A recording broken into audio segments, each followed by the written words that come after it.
Ak si myslíte, že Peter Šťastný mal prioritu NHL a na majstrovstvá sotva prišiel, tak by ste boli na omyle, aj tu na majstrovstvách sa mu podaril úspech, ktorý sa nepodaril ešte žiadnemu hokejistovi na celom svete, a to, že reprezentoval až 3 krajiny, a to Československo, Slovensko a Kanadu.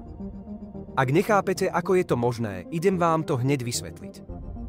Peter Šťastný reprezentoval Československo od roku 1976 do roku 1980.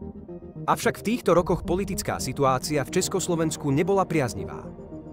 Bol tu komunizmus a Peter Šťastný bol práve jeden z tých ľudí, ktorý cítil tvrdosť a cenzúru tohto režimu, pretože na ňo padali vyhrážky, a to vo forme napríklad toho, že mu zakážu reprezentovať Československo a možno aj úplne hrať hokej, a keďže bol pre ňo hokej v živote všetko, tak aj so svojimi bratmi emigrovali práve do spomínanej Kanady a tam si jeho hokejového talentu hneď všimli a zobrali ho k sebe do reprezentácie a takisto aj spomínanej najlepšej ligy sveta NHL, kde dominoval a vyhral s Kanadou.